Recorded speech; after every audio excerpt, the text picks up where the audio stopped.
have a complex relationship to frogs. In frogs.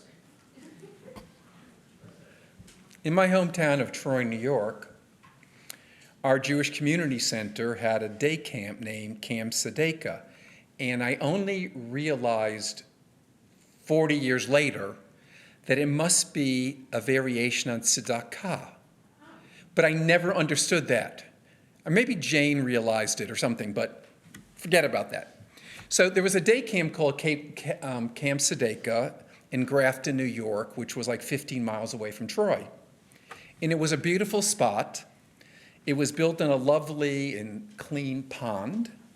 Not only did I go to summer camp there where I learned to swim, but on weekends, Jewish families would go to swim and hang out.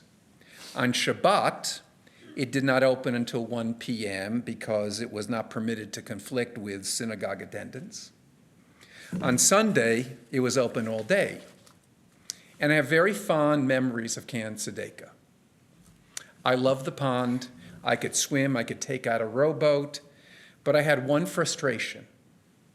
On the right side of the pond, in the shallow water, there were these large leafy plants. I'm not sure what they were called. When searching online, I just couldn't match up exactly which, but they were very big leaves. And the frogs would hide under the leaves. And of course, I tried repeatedly to catch one with my hands. I saw others who were able to do it, but I couldn't do it. I tried continuously, but failed. Frogs are both slimy and clever. Now, frogs are quite an interesting species. There's evidence that frogs have roamed the earth for more than 200 million years, at least as long as the dinosaurs. There are 6,000 species of frogs worldwide, and scientists continue to look for more. Frogs have excellent night vision and are very sensitive to movement. The bulging eyes of most frogs allow them to see in front, to the sides, and partially behind them. My frog expertise is vast, but I still can't catch one. Now, we Jews have a very strong and positive connection to frogs. No, they're not kosher. So if you enjoy them with tremendous guilt. But they play a key role in our Jewish religious history. We know that the frogs were the second plague brought against Egypt. To facilitate the Exodus in chapter 8, let me read you a couple of lines relating to it. It says, "And the Lord said to Moses, say to Aaron, hold out your arm with a rod over the rivers, the canals, and the ponds, and bring up the frogs on the land of Egypt." Aaron held out his arm over the waters of Egypt, and the frogs came up and covered the land of Egypt. Of course, we know what happens in the story. Pharaoh pleads that they be removed and pledges that he could let the Israelites go, but in the end, he reneged.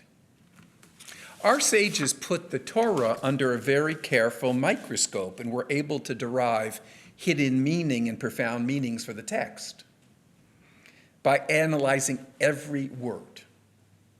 And there were two sages of the Talmud from Masechet Sanhedrin, which is one of the main sections of the Talmud, Rabbi Akiva and Rabbi Elazar ben Azariah, discuss the way frogs actually appeared in the story. The rabbis were quick to notice that the Hebrew word for frog in the above quote was written in the singular. Just listen. It's everyone mistranslates it. Every Chumash, it's mistranslated. It says, and the frogs came up and covered the land of Egypt. That's not what it says in the Hebrew. It says, a frog came up and covered the land of Egypt. it actually says something incredibly interesting. Rabbi Akiva said, "It is one frog that appeared, but it begat countless other frogs that soon filled every part of the land of Egypt." Rabbi Elazar said, "It was one frog that appeared, and it whistled to the others, and countless hidden frogs suddenly appeared and covered all the land." Wouldn't you like to have been a rabbi in the Talmud 2,000 years ago? No, but listen very carefully. This passing fact addresses an important question. How did things turn out so badly for the Hebrews? After all, Egypt had been a land where tolerance seemed to reign. Jacob and his family were welcomed. Joseph became the second most powerful person in Egypt. For generations, they had experienced a good life. How was it possible that suddenly the society became bigoted and cruel and led to the brutal enslavement of the Hebrews? Rabbi Akiva and Rabbi Elazar are offering a very interesting explanation with a little bit of variation, but they're connected. Rabbi Akiva points out that it was one poisonous frog that appeared in the person of the new king, but that was all that was necessary. For he had such hate in his heart, such cruelty and bigotry in his mind, that he soon begat other poisonous frogs who readily accepted his philosophy of hate, and which soon spread to all four corners of the land. It is the nature of such poisonous frogs to beget easily other noxious partners. Rabbi Elazar goes further. Even in the days of freedom and liberation, there were many in Egypt who despised that freedom and secretly believed in the philosophy of force and discrimination. They were ashamed to give public expression to their opinions and beliefs. After all, the majority of the people still practiced the rule of civil rights and political freedom. But no sooner did this poisonous frog appear, he had only to whistle and sound the signal, and the coast is clear to come out and spread your noxious ideas and actions. Then all the other poisonous frogs up until now who were hiding suddenly came out from the hiding places and began to croak and their hate throughout the land. One should never minimize the threat of one croaking frog who might turn an entire country around. We know from history the power of one diabolical person to bring out the worst instincts in people. Now, I believe in the United States, most people, the overwhelming majority of the people, it doesn't matter what their political party is, it's really irrelevant. Most people are basically decent, law-abiding individuals. Let me give you a crazy example. In a 2017 IRS survey of taxpayers, found that 88% believed cheating on taxes was totally unacceptable. And 94% said that paying taxes was a civic duty. I think that most people in the United States are compassionate, caring, and loving.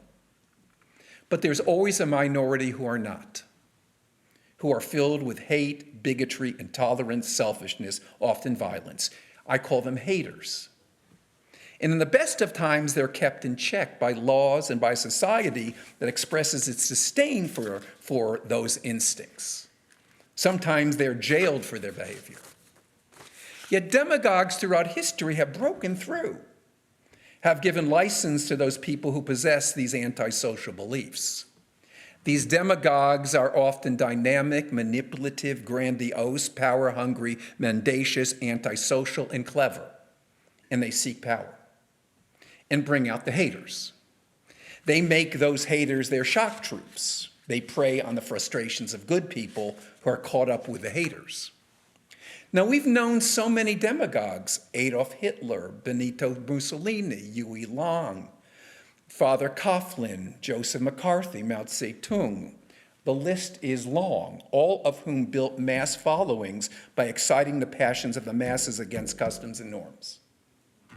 Our lesson about frogs teaches us that even one bad frog can give people permission to follow their worst instincts. And it's the responsibility of people who believe in tolerance, lawfulness, accountability, compassion, and truthfulness to make their voices heard, to show bravery, and that's hard, to express their values even if they're unpopular, and even if they're not sure that enough people are listening. I must believe in the words of Margaret Thatcher, who said, "I am in politics because of the conflict between good and evil, and I believe that in the end, good will triumph." We pray that she's more right than wrong. Shabbat shalom.